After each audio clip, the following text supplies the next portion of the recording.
es un esfuerzo que tenemos desde el Laboratorio de Entomología y de nuestro semillero de investigación KEPRI, donde estamos pues incentivando los estudios con insectos de nuestra región. Acá tenemos pues estudios variados y queremos también que los estudiantes se enamoren de muchos grupos de insectos, de libélulas, de escarabajos, de abejas. Entonces, nosotros el año pasado tuvimos una serie de charlas con artrópodos, principalmente con arañas y arácnidos, todo esto. Pero este año queremos dar, pues, la invitación y lanzar este nuevo ciclo de conferencias ya con insectos propiamente dichos. Entonces, vamos a estar haciendo charlas durante todo este año, ya no tan seguidas como lo hacíamos el año pasado, perdón, pero sí la idea es que conozcamos muchos de los campos de acción que tiene la entomología. Entonces, Mónica, muchas gracias. Mónica es egresada de la Universidad Pedagógica con maestría y doctorado del INECOL en Xalapa, en México, y pues estamos realmente muy complacidos y muy agradecidos contigo, Mónica, por aceptar nuestra invitación y que nos cuentes un poco sobre lo que nos tienes que contar, que seguramente será una charla muy interesante para todos. Entonces, pues, Mónica, ya puedes Vale. iniciar. Pues muchas gracias, profe Irina, por la invitación, al público, a los estudiantes, a los invitados. A continuación, pues he preparado una charla general de varios aspectos y atributos que se relacionan con las libélulas. E igual, si hay preguntas, con muchísimo gusto me pueden indicar. Tú me dices cómo comparto pantalla, sí, ¿cierto? Sí, sí, ya puedes compartir. Yo ya no estoy compartiendo. Entonces creo que es así. Así, creo que sí. Tú me dices si se Estamos ve. Sí, todavía, no. ¿no? Ok. Ahí ya la puedes poner. Ahí. A ver. Ahí se ve. Ah, un momentito. Ahí ya, listo, ¿Sí? perfecto. Entonces, pues Vale. como recomendación, silenciar los micrófonos y yo creería, Mónica, que al final podríamos hacer como la ronda de preguntas. Entonces, pues muchas gracias y quedas a Vale. disposición.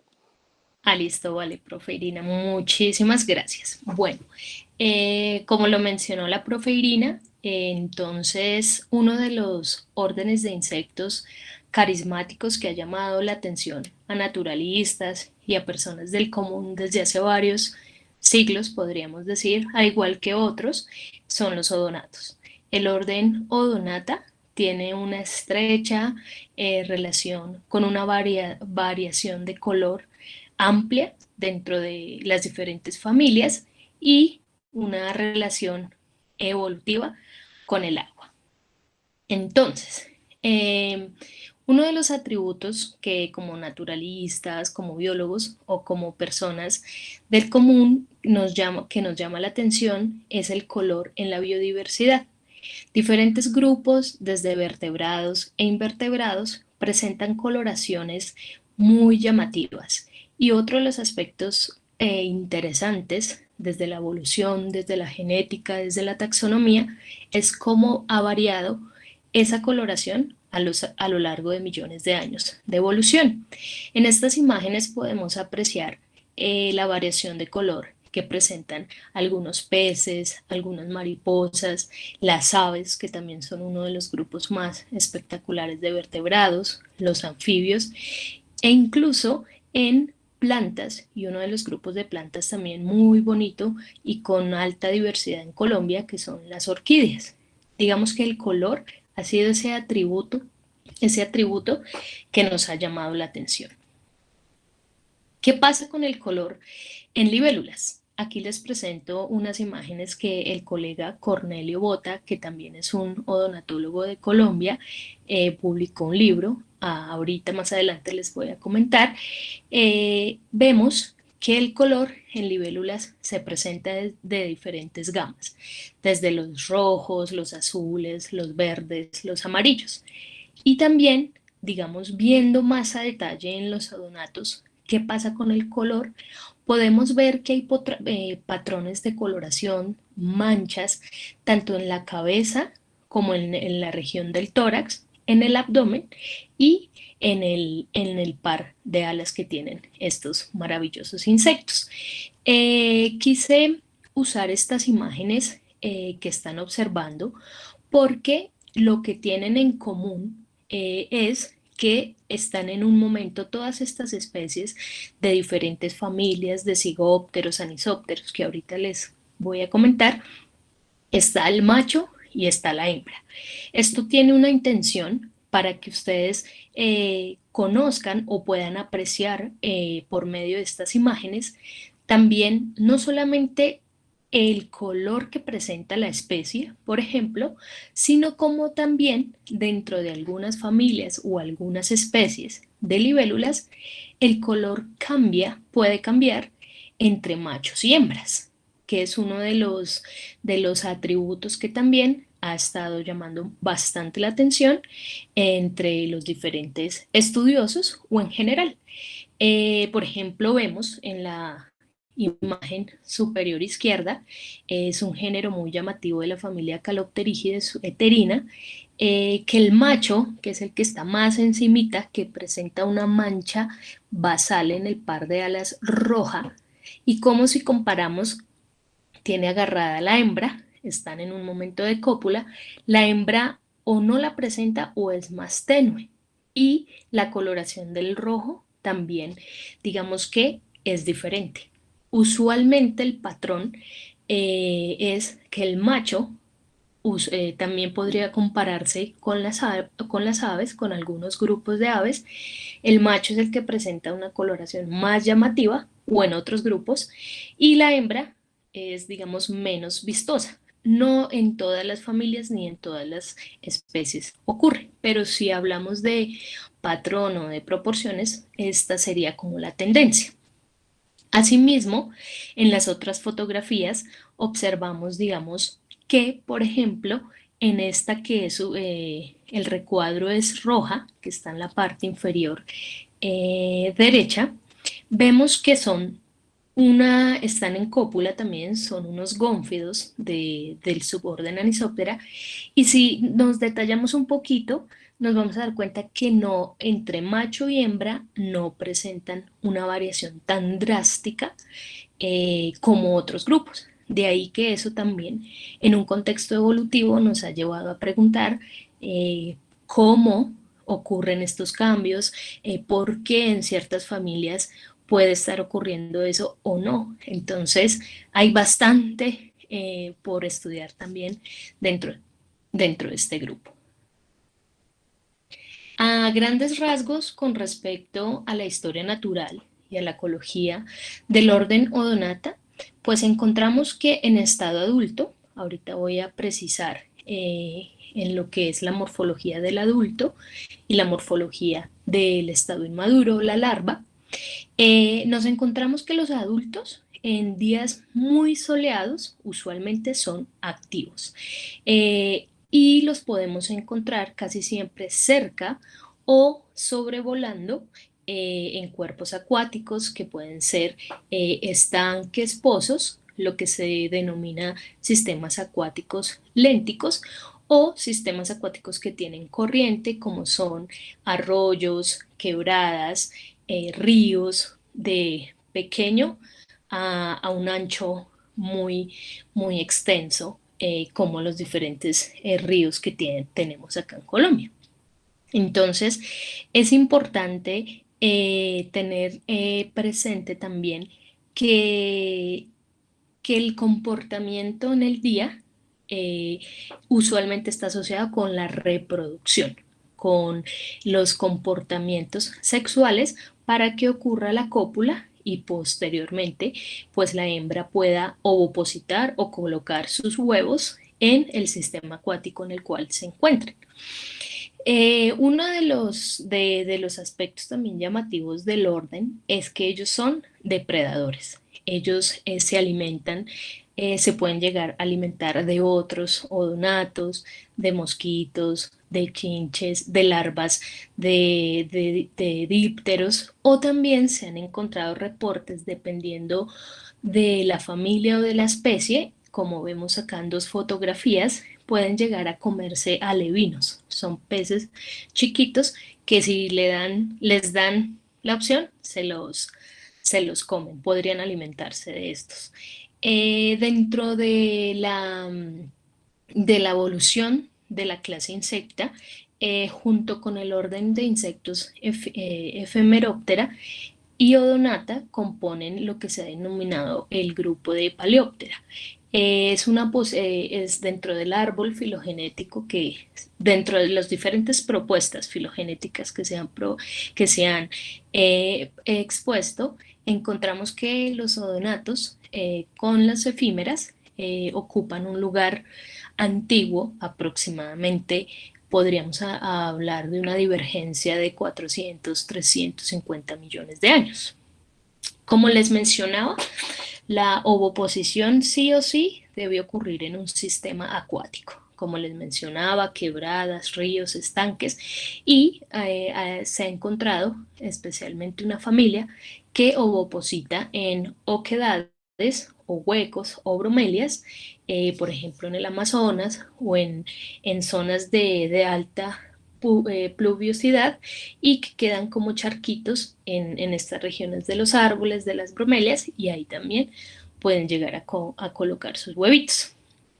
Eh, digamos que uno de los usos o, bueno, atributos también que se ha encontrado es que desde la ecología, para evaluar la calidad ecológica de un cuerpo acuático o del ecosistema en donde están, digamos, por donde pasan estos sistemas, los odonatos pueden indicar según la especie, porque no siempre, de ahí que se debe tener una precisión con respecto a la taxonomía de la especie que se esté determinando y también de el conocimiento de la historia natural de las diferentes especies para poder, digamos, decir o inferir que un sistema acuático presenta altos grados de contaminación o no tanto.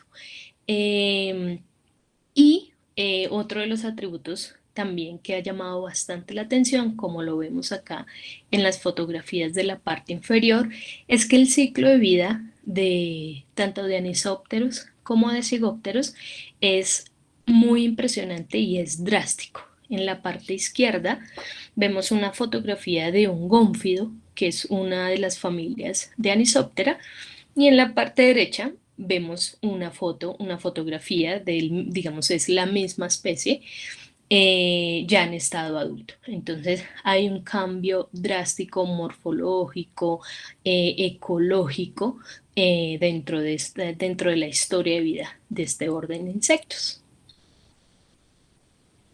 Entonces, para profundizar un poquito en el ciclo de vida, las dos fotografías de la parte superior izquierda encontramos ciertos comportamientos que se le han otorgado nombres, tanto para Cigóptera como en la izquierda para Anisóptera. Encontramos acá macho y hembra, usualmente el macho con los apéndices caudales que están en la parte final del abdomen, agarra por el cuello a la hembra y ella aquí en la fotografía de la rueda, ella dobla el abdomen para que los órganos sexuales se encuentren y ocurra la reproducción. También lo podemos observar, digamos, se le ha denominado la rueda y verlo en campo es uno de los mayores espectáculos porque pueden seguir volando y en pleno vuelo están haciendo piruetas. Digamos que es un episodio así increíble poderlo ver en campo. Y a grandes rasgos, de izquierda a derecha, los instar generales por los cuales pasan después de la reproducción, el macho insemina a la hembra y la hembra, dependiendo también en ciertas familias hay unos patrones muy característicos en donde, por ejemplo, en unas familias el macho simplemente después de que ocurre la inseminación, entonces el macho la suelta y la hembra se dirige a colocar los huevos en el cuerpo acuático. Pero hay otras familias que son marcadamente territorialistas, como Calopterígide, que a veces el macho, para asegurar que sea su descendencia, la tiene todavía de la parte de acá, de final de la cabeza, y la acompaña, casi que la obliga a poner sus huevos en el cuerpo acuático donde estén. Hay hipótesis que mencionan que esto es para garantizar justamente esa descendencia que sea de ese macho. Entonces, aquí en esta fotografía, en esta imagen, vemos que el primer instar de los odonatos, al igual que en otros grupos de insectos, es el huevo. Pasan algunos días, esto también en ciertas familias se ha encontrado que puede durar 3 meses, 4, un año. Realmente es poco lo que se conoce del ciclo de vida, digamos, estrictamente medido en laboratorio, para conocer, bueno, en Eschnidae, que es una de las familias, dura tanto. Esto se ha considerado que puede variar también por familia, por especie. Luego de huevo pasan en el estado inmaduro. Acá vemos una fotografía de Zygoptera y en la parte de abajo de Anisoptera. Esto es lo que se ha mencionado que pueden ser larvas, náyades. Es el estado inmaduro de ambos subórdenes, los cuales también presentan una morfología diferente y característica que ahorita les voy a comentar. Digamos que las larvas, como todo organismo, va creciendo y a medida que va creciendo va dejando las exuvias. Pueden haber varios momentos de larva, larva 1, larva 2, larva 3, en donde de tamaño y peso van cambiando y van creciendo. Y el estado adulto, que es el que usualmente vemos cuando vamos a campo, en una fotografía general, los cigópteros y los anisópteros. Entonces aquí ya vamos teniendo un panorama general de esos atributos ecológicos, taxonómicos y morfológicos que tiene el orden de insectos que son los odonatos. Entonces, como les mencionaba, eh, hace casi 7 años salió una publicación en donde tal vez ustedes han escuchado de otro orden, suborden de odonatos, que es el Anisocygoptera. Ese suborden tiene una distribución geográfica muy restringida hacia la parte de Indonesia y hasta este momento hay de 3 a 4 especies solamente descritas para ese suborden. Por esa razón, pues no quise incluirlo dentro de esta presentación porque en Colombia para esta parte no, para América no habría registros y solamente, digamos, es un suborden muy pequeño. Entonces, en esa publicación que les comentaba, junto con el suborden Anisoptera, se ha planteado que sea Epifloveidea. Para cuando se escuchan ese nombre, es el grupo que contendría a Anisoptera y a Anisocygoptera. Pero en esta presentación nos vamos a concentrar en el suborden Anisoptera y Zygoptera. La taxonomía y la morfología de este bonito grupo tiene, digamos, principalmente dos líneas de estudio. Están los adultos, que como les mencionaba, son los que usualmente vemos en campo. Anisoptera se caracteriza usualmente porque comparado con Zygoptera tiene un cuerpo más robusto. El vuelo también podría pensarse que es más ágil comparado con Zygoptera, que es un suborden de, se ha mencionado que es esbelto y de un vuelo un poco más delicado.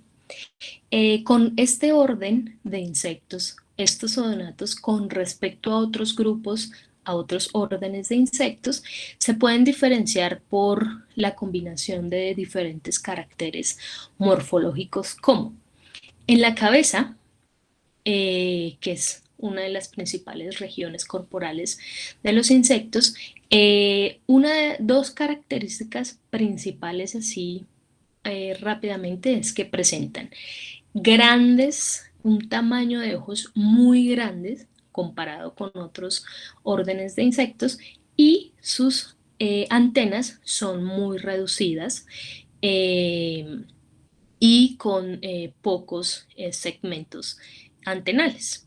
En la parte del tórax también encontramos que el meso y el metatórax está fusionado. Y en la parte de la región del abdomen encontramos que el abdomen de los odonatos, tanto de Zygoptera como de Anisoptera, es delgado, es alargado y presenta de 1 a 10 segmentos abdominales. Y en la parte final del abdomen encontramos los apéndices caudales. Es importante, bueno, acá la fotografía, ambas fotografías están en una vista dorsal. Los machos presentan su segunda genitalia en el segmento 2 o 3, dependiendo de la familia, y las hembras presentan una lámina vulvar en la parte, en el último segmento abdominal. Entonces, estas dos fotografías, por ejemplo, esta fotografía representa a la familia Eschnidae y para observar las diferencias entre ambos subórdenes, la fotografía de la derecha representa a la familia Lestidae. Ambas familias están en Colombia. No estoy segura si esta especie esté para acá.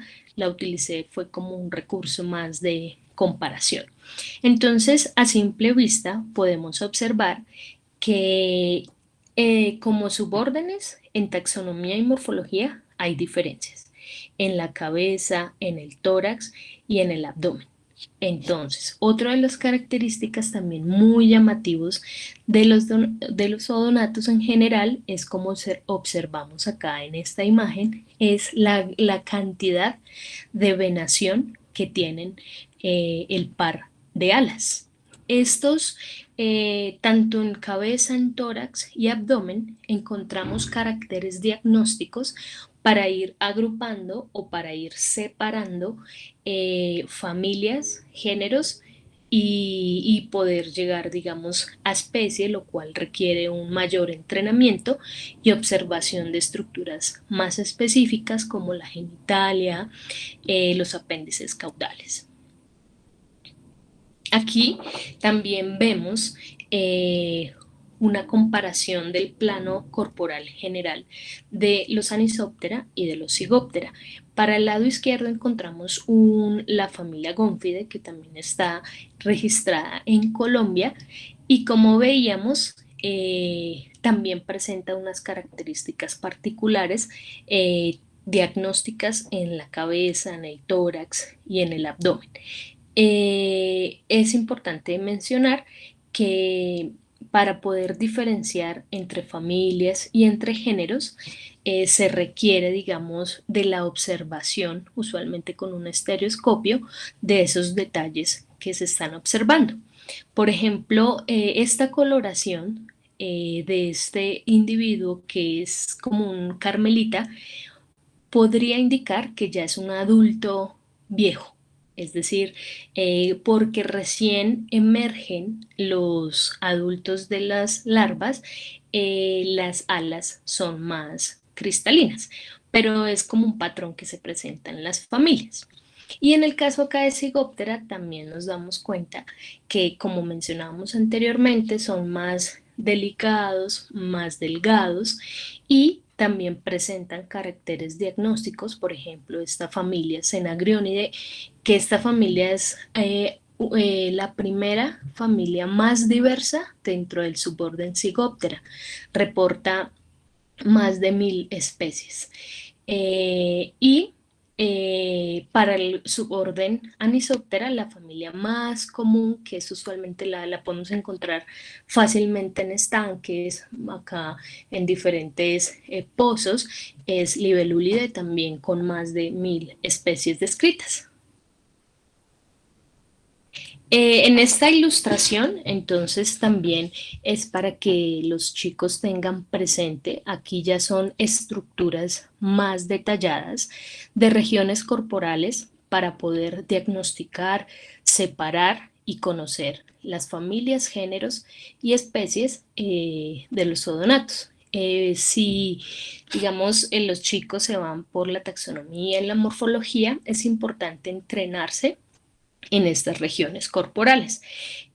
También se usan medidas, ¿no? Para, por ejemplo, la distancia de la parte aquí final de lo que sería como el cuello de la cabeza de este cigóptero, cuánto mide, si varía entre especies, etcétera. También, como les mencionaba, la venación alar de los odonatos se ha estudiado hace casi más de un siglo y hay de 3 a 4 escuelas, no sé si han escuchado a Kukalowak, Beck, bueno, entre ellos, y acá, digamos, región, porque también eso es interesante, han denominado esta región, si la tiene, si no la tiene, cuántas venas tiene. Esto también requiere, digamos, un entrenamiento para ver cuáles son las venas principales, las venas secundarias, que permiten un diagnóstico entre familias y géneros. Y comparado, por ejemplo, con este diagrama que vemos aquí, este es un Anisoptera, vemos, digamos que su región, tanto su cabeza como la región del tórax es más grueso, más robusto. También encontramos que la venación alar y las regiones principales de la venación alar también cambian. Digamos, esta estructura del pterostigma que se presenta en los pares de alas de los odonatos también es característico y se emplea su presencia o lo largo que es para diagnosticar familias y géneros y especies.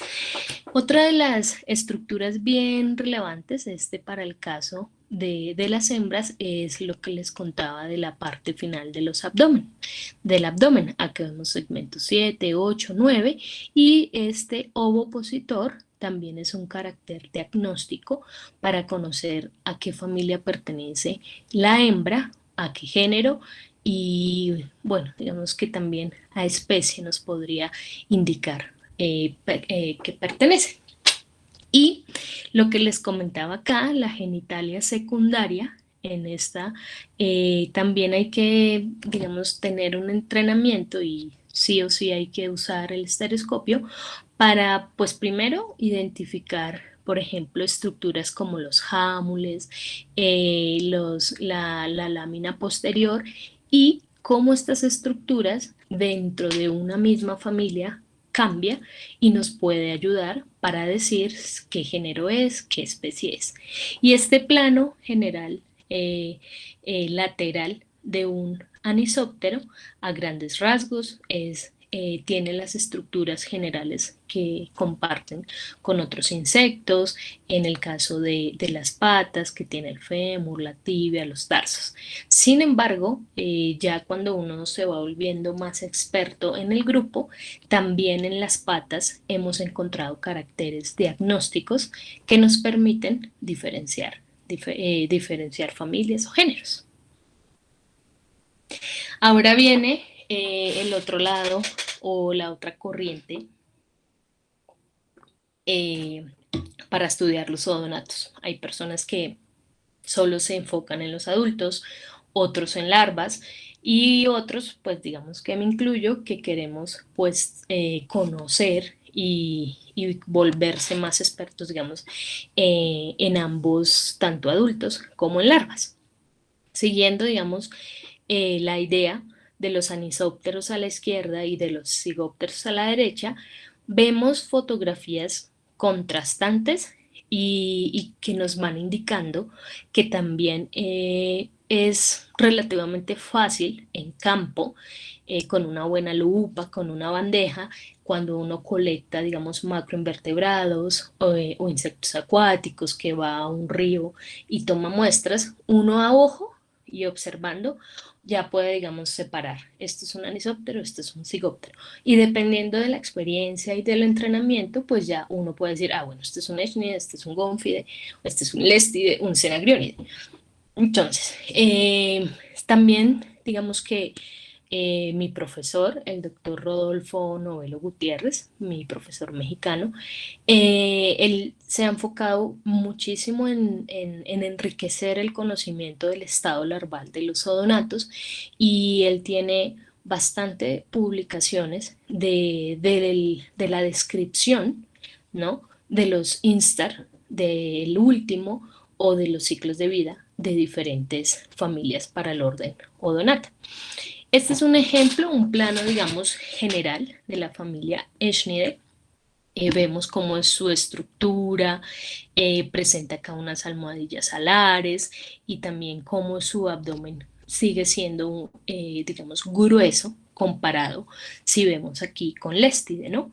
Y otro de los caracteres que ahorita les voy a mostrar, que también diferencia a los Anisoptera con respecto a los Zygoptera en estado larval, es en el caso de los Anisoptera presentan una pirámide anal. En este caso, en el caso de los Zygoptera, presenta 3 lamelas, ¿no? En esta fotografía de Eschnide vemos, digamos, la medición que se le hace a la cabeza, el largo, el ancho. Otra de las estructuras diagnósticas para el estado larval de Odonatus es el labio.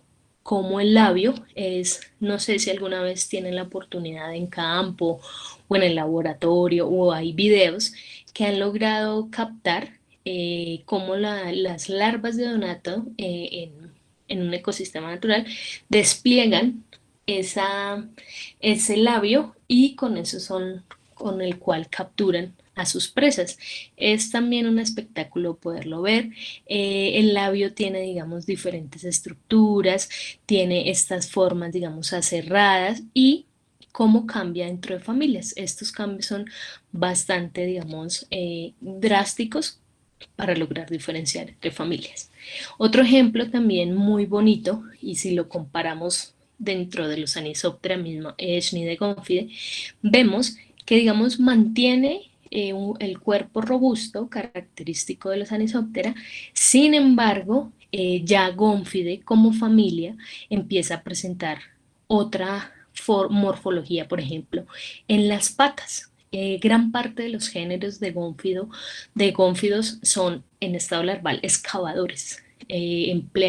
Se ha planteado que son como para esconderse en sustratos fangosos y desarrollan o han, digamos, sus patas reflejan esta adaptación que tienen estos individuos. Y también, si nos damos cuenta, estas espinas son más delicadas o menos largas con respecto, digamos, a Eschnide que lo vemos acá. En Zygoptera también observamos caracteres diagnósticos en las familias muy llamativos. El Lestide, digamos que lo esbelto o lo más, digamos, delgado de Zygoptera se sigue manteniendo en las larvas, pero también, digamos, caracteres diagnósticos en la cabeza, en el labio, estas almohadillas alares son las que cuando crece el bichito, son las que se van a convertir en las alas poderosas que le permiten a los odonatos ser muy ágiles en el vuelo. Estas almohadillas aquí, las alas están plegadas y cuando sea un adulto, pues va a poder desplegarlas. Entonces también en Cigóptera encontramos un patrón corporal muy llamativo, un patrón de manchas en las patas característico de ciertas familias o de ciertos géneros y son los que nos permiten poder aproximarnos a familia y género en estado larvario de Donatos. ¿Qué pasa? Todavía hay como una barrera un poquito para lograr saber la especie, porque son muy parecidas las especies de un mismo género. Lo que se recomienda antes de, pero pues es complejo, es hacer la colecta y criarlos en laboratorio para tener la certeza que ese último estado larval corresponde a esa especie de adulto o tendría que tener un ojo muy entrenado o contar con especialistas como Rodolfo, como Cornelio, como Roser, que tienen un entrenamiento más preciso. Ahora, ¿qué pasa, digamos, en el neotrópico? Como en otros grupos de aves, de anfibios, eh, hay una alta diversidad en diferentes grupos y su conocimiento pues se sigue, digamos, fortaleciendo. Todavía, por ejemplo, en Europa ya se conocen todas las especies y todas las larvas que corresponden a las especies. Aquí apenas se está, digamos, fortaleciendo o haciendo esos trabajos. Como les mencionaba, entonces tenemos acá el plano corporal general de los Cygoptera y el plano corporal general de los Anisópteras. Las estructuras son casi las mismas, a diferencia, por ejemplo, de las espinas laterales que presentan los segmentos abdominales y lo que les mencionaba, las lamelas laterales que presentan los cigópteros y la lamela, digamos, media que presentan en la parte final del abdomen. Y en los anisópteras se ha mencionado que es una pirámide anal. Dependiendo también de la familia dentro de los anisópteros, esta pirámide presenta, digamos, puede ser un poco más grande, un poco más pequeña. Y como les mencionaba, en el estado general de larva, puede haber larva 1, larva 2, larva 3, y lo que se recomienda es tener, bueno, primero un ciclo de vida sería fantástico, pero si no, si ustedes van a campo y colectan las larvas, lograrlas mantener, aunque es muy complejo, pero bueno, hay que probar, y lograr tener el último estadio larval, que es en el cual ya, digamos, las características ya están fijas, ¿no? Los caracteres morfológicos ya están fijos y ya se podría tener claro que esta especie de adulto corresponde a esta forma de larva, que sería lo ideal. Bien, otro de los atributos que he estado pues trabajando en los capítulos del doctorado es todo lo relacionado con color y la variación. Entonces, acá también unas imágenes del macho y la hembra, en este caso se han denominado el grupo de los policromáticos. Aquí pueden ocurrir de 2 a 3 cosas. En los policromáticos, el patrón es que el macho y la hembra presenten coloración diferente, que era lo que habíamos mencionado anteriormente. Pero lo que ha estado también llamando mucho la atención y digamos se ha estudiado más en unas poblaciones de España con el género Ischnura de la familia Cenagrionide es que no solamente el macho, el que observamos aquí, presenta una forma, ¿no? Una forma de macho, una coloración de macho, no solamente la hembra cambia de color con respecto al macho, sino que hay de 1 a 2, 3 formas de hembras diferentes. Entonces, está la hembra que se asemeja en coloración al macho. Está en una misma especie, en una misma población. Está la hembra que es diferente en coloración, por ejemplo acá un verde más oliva, pero son diferentes en coloración macho y hembra, y otra hembra con una coloración verde rojiza. Entonces, encontrar estas variaciones en poblaciones de especies de donatos lo lleva a uno a hacerse una cantidad de preguntas que puede estar ocurriendo en otros grupos, coleópteros, hemípteros, habría que explorar y digamos las consecuencias evolutivas a lo largo de millones de años que esto ha tenido, ¿no? ¿Qué podría estar pasando? Y dentro del mismo orden de insectos de los odonatos también está la otra cara, que son los monocromáticos. Se han denominado monocromáticos porque era lo que les mencionaba. Macho y hembra no cambian drásticamente y estamos encontrando que esto tiene unas consecuencias adaptativas en los diferentes grupos. Entonces acá las diferentes fotografías, esta fotografía acá del medio son unos cigópteros, también se ha encontrado en un género de la familia Politoridae, que es Eutorei, la mancha, por ejemplo, alar que presenta el macho cambia o es drásticamente diferente con respecto al de la hembra, ¿no? Es decir, que no solamente la coloración puede variar en el tórax, en el abdomen, sino que también en las alas. Y ahora la relación que les mencionaba, que ya lo hemos ido viendo, la relación de las libélulas evolutivamente con el agua es, si no hay agua, no habrían bichos y creo que eso pasa en general con la vida. Aquí encontramos diferentes fotografías de personas especialistas, las he encontrado en la red, que reflejan diferentes cigópteros y anisópteros, cómo utilizan el agua. El agua para la oposición, y aquí como lo dirían, lo hacen en parche, en grupo, es decir, no son, les gusta estar, son unos agrupamientos también muy característicos de la familia Cenagrionidae, a diferencia, por ejemplo, de los Gomphidea. Aquí se parchan varios bichitos y como que sincronizan la oposición en el cuerpo acuático. Eso también es bastante súper chévere verlo en campo porque luego empiezas a ver así grupos de varios haciendo lo mismo. Eh, de ahí también la relevancia que tiene la conservación de los cuerpos acuáticos y más en un país como el de nosotros que tiene una gran riqueza hídrica y que pues bueno, están ocurriendo cosas que se está yendo, digamos, deteriorando la calidad ecológica de estos sistemas y por ende pues todas las especies, los ecosistemas que estén asociados a estos cuerpos pues irán en detrimento.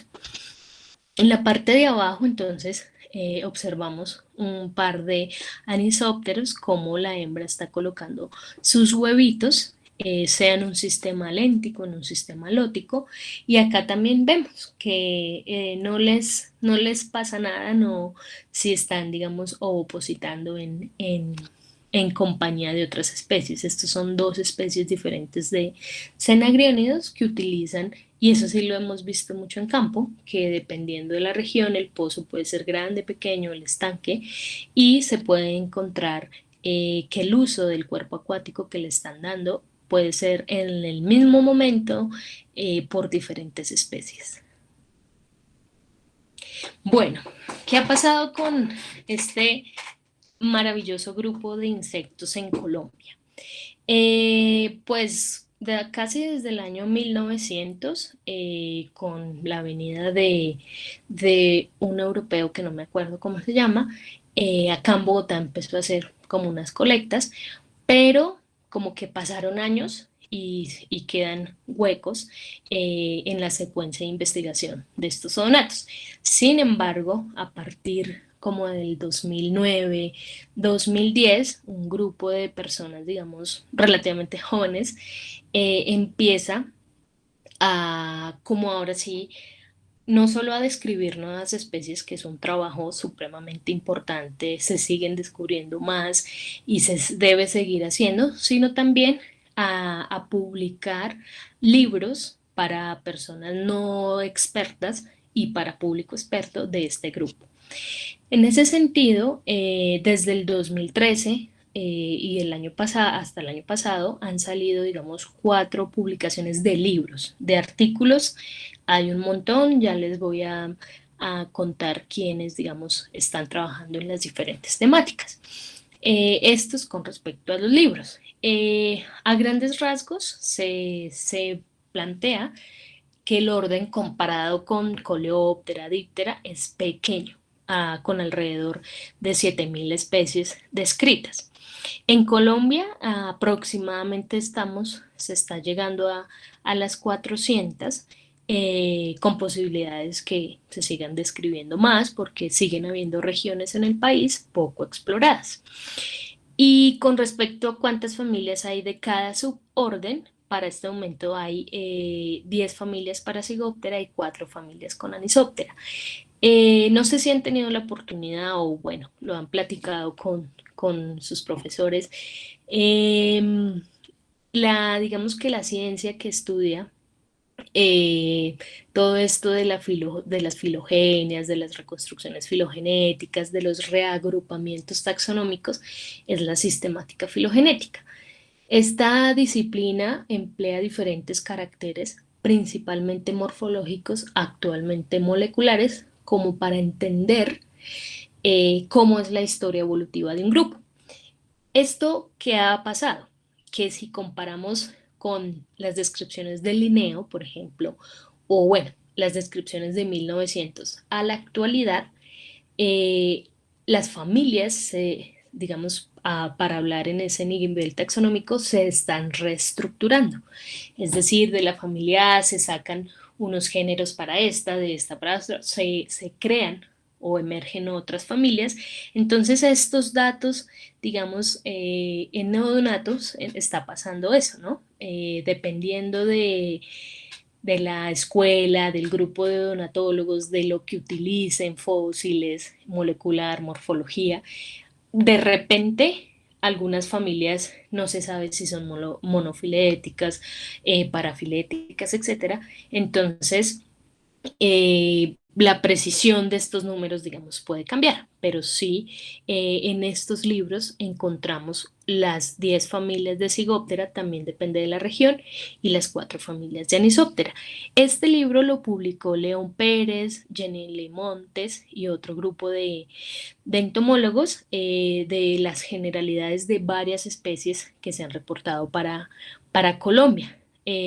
4 años después, otro de los estudiosos de Donatos para Colombia, Freddy Palacino, Cornelio Bota y Catalina Amaya, se enfocan en la región de la Orinoquía y publican la historia natural y otros atributos para las especies con distribución en la Orinoquía.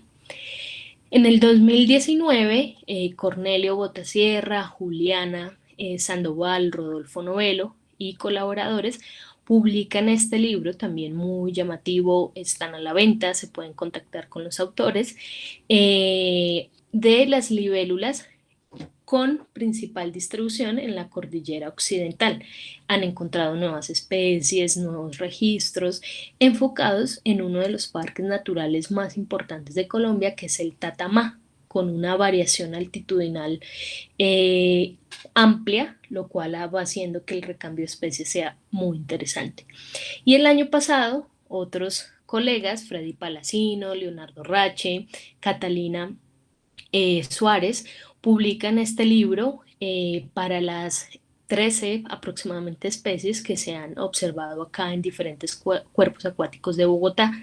También hacen una introducción general de lo que son los odonatos, de los atributos, en dónde están, qué hacen, la importancia de la conservación de estos grupos y cómo también la relevancia de seguir estudiando este orden de insectos en diferentes líneas de investigación.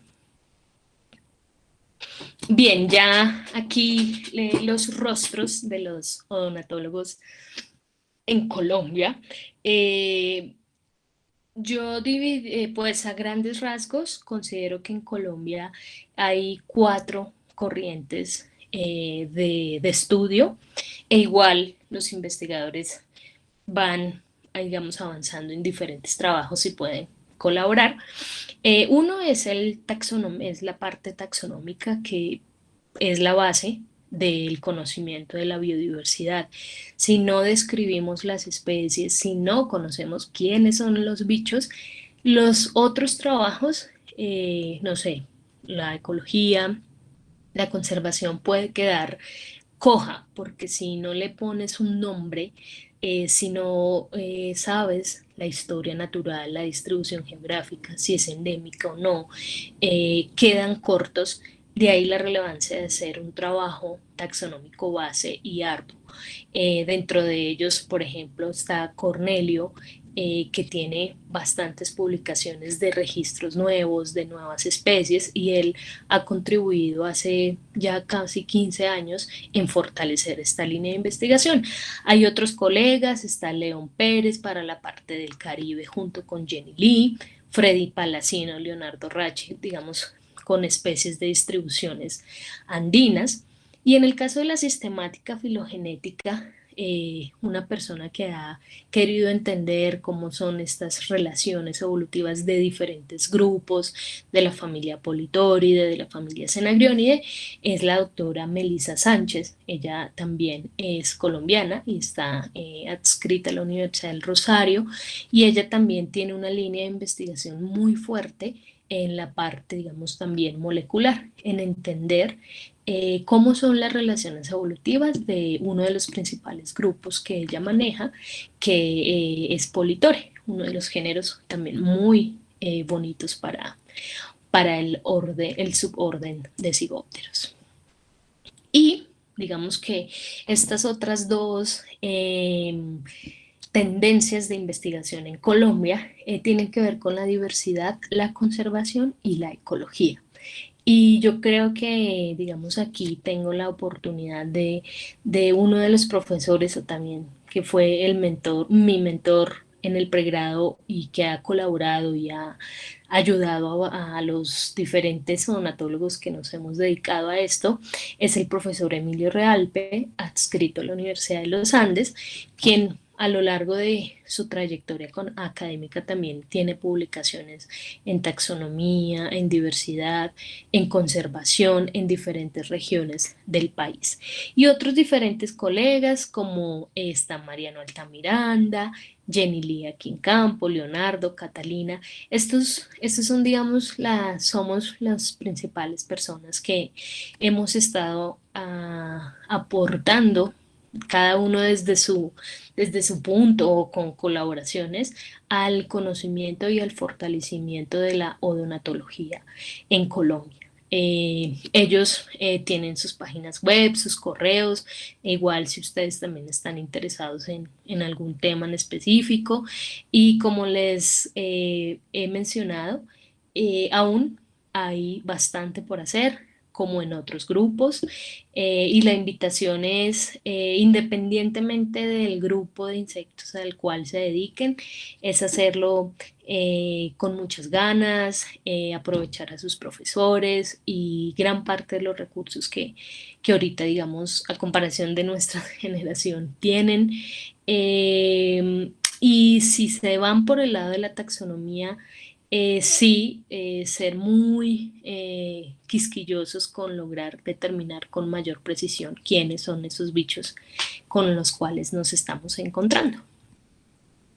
Pues eso es todo, profe Irina, si quieres tomar la palabra. Mónica, muchísimas gracias, excelente charla, aprendimos bastante. Felicitarte porque llevas bastante tiempo con este grupo, que es un grupo carismático, pero como tú bien lo indicas, poco estudiado. Yo tengo dos preguntas. Una es con respecto y me tomo la palabra para ahora los que tengan más preguntas, pero Claro. me causa duda es que Odonata, para la recolección y el mantenimiento en las colecciones, es un grupo muy débil. Si tú lo dejas en las colecciones, ellos se les parten sus abdómenes, sus Mm, paticas. Entonces, ¿cuál es la tendencia que se está usando para una buena recolección en campo y un buen tratamiento en las colecciones entomológicas. Ah, vale, sí, lo que tú dices es muy, muy importante y sí, sí me ha pasado cuando he visitado diferentes colecciones. Digamos que históricamente los adultos de Donatos, por alguna razón, se empezaron a montar en alfileres, en el lado derecho del tórax. Yo creo que justa, y me he encontrado con hasta holotipos así montados, yo consideraría que justamente al ser unos especímenes delicados, la forma de preservación actualmente en las colecciones es que sean sobres, en sobres, digamos, eh, parecido el material al celofán. Entonces, ¿qué se sugiere? Que cuando se vaya a campo, en campo, digamos, llevar los sobres y llevar un reactivo que se utiliza para preservar principalmente la coloración, que es la acetona. Tristemente, y me está pasando, ahorita en Colombia hay una restricción con la venta de este reactivo, pues todo un tema ahí con, con algo que nos molesta a nivel de colombianos, pero bueno, estamos viendo la opción, digamos que las universidades podrían tener un permiso mayor para comprarlo.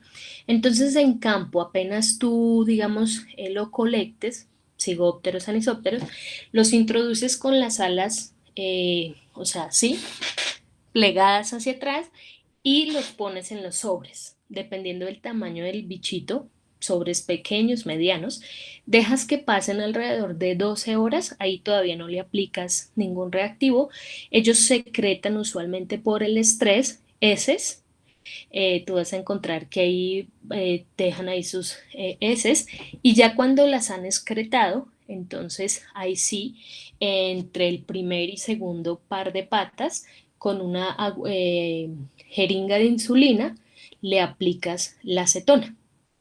Y posteriormente, bueno, vuelves y las introduces en el sobre. Y si tienes la opción, por lo general se debería hacer, es tener un frasco de vidrio grande lleno de acetona y ponerlas ahí por más de 24 horas, que no les dé mucho el sol. Y ya se sacan y ya pues se les debe hacer el tratamiento taxonómico. Ese es como, ah, bueno, ¿qué pasa al estar en sobres? Que si ocurre lo que tú dices, se cae una patita, se cae una antena, pues ahí la opción que por lo menos quede en el sobre y pues ya a ti te toca el trabajo de, digamos, de estar muy pendiente y que no se pierda la estructura. Vale, Mónica. Pero yo había visto en algunas colecciones que hacían como sobres tipo bolsa Ziploc y hacían una etiqueta grande y allí ponían dentro los especímenes o los sobres que tú dices son como sobres de que se utilizan para Ah, mariposas. bueno, sí. Si quieres, espérame, ya te paso, te muestro uno.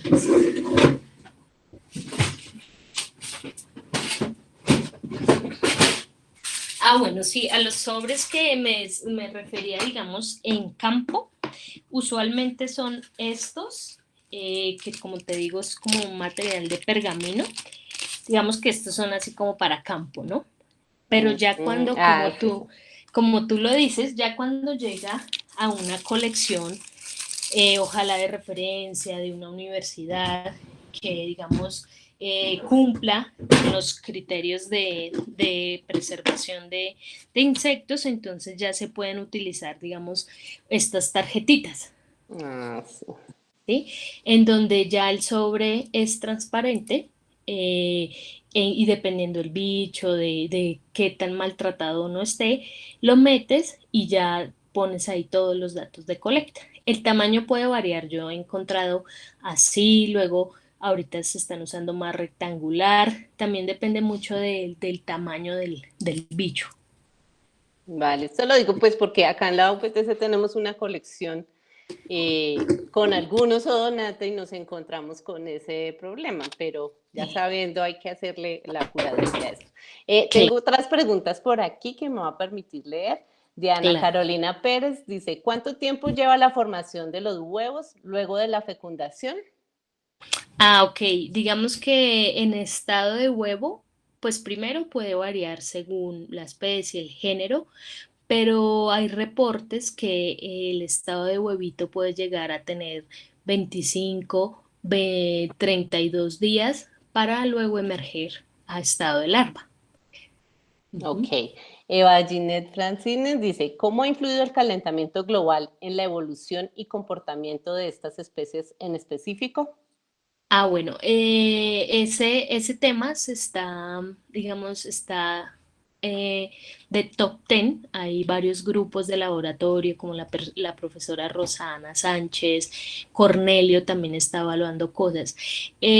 Podría mencionar dos. Una que lo aborda la profesora Rosana Sánchez y es que en ciertas regiones, por ejemplo en Europa, que se han evaluado, ahí acá en Colombia tal vez haya uno, hasta ahora solo dos trabajitos, y es que está ocurriendo procesos de hibridación entre diferentes, digamos, dos especies relativamente cercanas, se empiezan a mover, a mover, a mover, y en cierto lugar geográfico, ambas poblaciones de diferentes especies se juntan y se está viendo que se están reproduciendo y está ocurriendo un proceso de hibridación. Por ejemplo, Cornelio, en Tatamá, en el Parque Nacional Natural, él estuvo evaluando junto con Juliana estas también, cómo posiblemente, tanto en estado larval como en estado adulto, los odonatos pueden responder al incremento de la temperatura y lo abrupto, ¿no? ¿Qué tanto pueden aguantar? Esto él está encontrando que la fisiología de los odonatos está respondiendo a esto y ellos empiezan entonces a utilizar estrategias como moverse menos en días muy, muy soleados o también encontraron que los bichos, por ejemplo, una especie que se había reportado dentro de un rango altitudinal empieza a subir. ¿No? Entonces sí están respondiendo. Eh, no se sabe pues qué tanto, si pueden haber disminución de tamaño poblacional, extinción. Hasta ahora se están usando, digamos, modelos con modelado de nicho para lograr predecir y proponer frente al cambio climático cómo los odonatos pueden responder. Listo. Aquí nos dice Faniani Celis, dice, ¿qué otras utilidades se le da a este grupo de organismos? Bueno, pues una de las principales, digamos que es en ecología, para evaluar la calidad ecológica de los sistemas acuáticos, y una que a mí me sorprendió muchísimo en un congreso internacional fue como una profesora de Estados Unidos, no recuerdo su nombre, presentó que por lo menos en Estados Unidos, como allá hay tantos avances, habían detallado tanto la manera del vuelo de los odonatos, porque es una característica que llama mucho la atención, y aplicarlo en la tecnología de la aeronáutica. Han utilizado, digamos, esos atributos para construir cosas relacionadas con la aeronáutica. Listo. Diana Carolina nos dice, es que me parece curioso lo de las especies que son territoriales y obligan a las hembras a poner los huevos. Bueno, Eva nos dice, muchas culturas le dan a algunos animales un valor espiritual o mágico a los animales, como los cuernos de rinoceronte por lo que son sacrificados. ¿Hay algo que hayan escuchado respecto a los odonatos en salidas de campo, viajes o libros?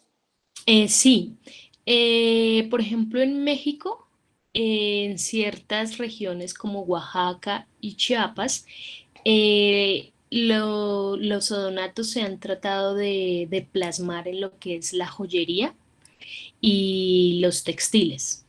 Digamos, en China también se le tiene una apreciación muy grande a los odonatos como de cuestiones benéficas, así como también, digamos, en otras culturas, acá en Colombia, digamos que no se ha estudiado muy bien cuál, digamos, podría ser el valor etnográfico del grupo, pero en Latinoamérica en general, a veces del saber común popular uno escucha a las abuelas, a las tías, que ven un odonato, una libélula y dice, uy, viene visita o algo así, cosas, digamos, pero no se ha reportado, digamos, de una manera estricta, ¿no?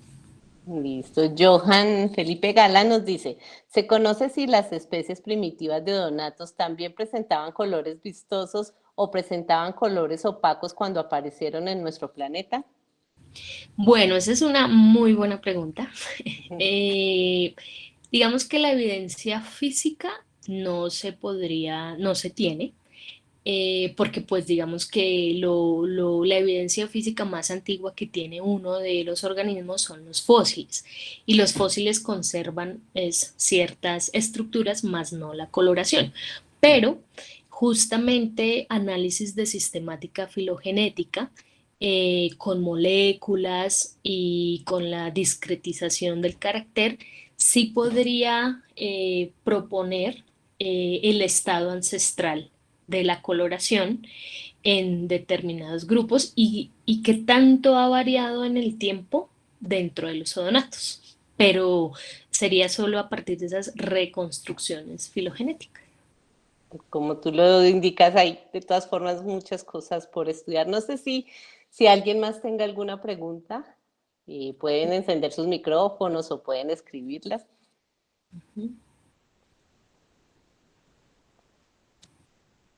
Están tímidos. Tan tímidas, ellas son así. Mónica, con respecto, bueno, en muchos grupos de insectos, por lo menos yo trabajo con chinches, y el color es un carácter que siempre ponen como en duda para reconstruir las filogenias. En el caso de Odonata, que es tan importante el color, ¿cómo se maneja esto? Sí, sí, claro. Digamos que también en odonatos hay especialistas que dicen no, cómo utilizar el color, justamente por esta ambigüedad. Digamos que lo que podría, dos soluciones que yo daría para usarlos. Una es tener en cuenta la serie, el número serial de ejemplares que se están revisando, ¿no? Es decir, no con un solo bicho de una sola especie, sino entre más tengas y tú puedas conocer esa variación del color dentro de una especie, pues te va a permitir, si varía demasiado, pues no usarlo. Pero si puedes categorizarlo teniendo en cuenta ese número de serial, se podría emplear. También conocer, digamos, y tener presente que los estados, el color también cambia post-mortem. No es el mismo, digamos, cuando tú lo colectas en campo, que cuando ya le pones la acetona. O sea, justamente este protocolo se emplea para que cambie lo menos posible. Pero pues sí hay que tener en cuenta que sí es un carácter que podría variar dentro de los bichos. Y otra que encontré en un artículo que me llamó la atención son una serie de fotografías de nanoestructuras que no solamente describen la parte física del color, sino la parte química. Entonces se evalúan qué tanto cambia y si, como te decía, no cambia mucho, ahí digamos que ese podría ser más objetivo con respecto a la ambigüedad que podría tener. Listo, muchas gracias. Creo que conoces a Héctor Gasca. Nos pregunta, ¿cuáles son los retos de la odonatología en Colombia? ¿Cuáles serían las prioridades de investigación? Sí, yo creería que, bueno, son dos a tres. La primera, seguir fortaleciendo la taxonomía, porque como les mencionaba, aún la formación de personas taxónomas en el grupo debe seguir afianzándose y hay regiones del país como la Amazonía y la Orinoquía que, al igual que en otros grupos, sigue sin conocerse. ¿Y cuál es como que tenemos una carrera contra el reloj? Justamente por las altas perturbaciones ambientales que hay en esas diferentes regiones, que tal vez muchas especies se extinguirán y no, pues no lograremos conocerlas. Entonces la prioridad sería seguir fortaleciendo la formación taxonómica y me parece que el tema del calentamiento global también se pone de manifiesto de enfrente para por lo menos predecir con esa información taxonómica, con esa información geográfica de distribución, eh, saber o más o menos conocer qué podría pasar con la diversidad de donatos en un país tan megadiverso como Colombia ante los cambios de cambio climático global. Listo. Bueno, muchísimas gracias, Mónica. No sé si alguien tiene alguna pregunta. Quisiera compartirles acá nuestra página de YouTube, donde pues esperamos poder subir estos videos. Y nos dice Eva, ¿se encuentra exhibida alguna de las especies más antiguas en resina fósil o piedras de ámbar? Sí, justamente en museos de Alemania y de Inglaterra y en el Smithsonian en Estados Unidos eh, hay, digamos, este recurso tan valioso de fósiles de Anisoptera y algunos de Sigoptera que se preservan y se han empleado, ¿no? Para la datación, bueno, en reconstrucciones molecular y poderles dar tiempos de divergencia a diferentes clados. Pero sí, sí hay. Acá en Colombia creo que no se ha encontrado de estos bichos. No. Bueno, no sé si alguien tenga otro comentario, quiera encender su micrófono. ¿Alguna última pregunta?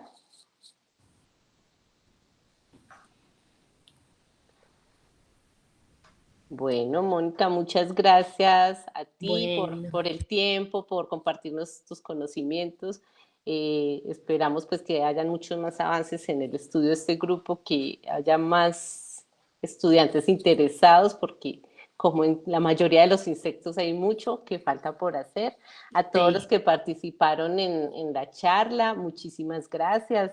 Como les compartí, tenemos acá un canal de YouTube y tenemos página en Facebook e Instagram para que nos sigan, porque allí estamos compartiendo pues más información.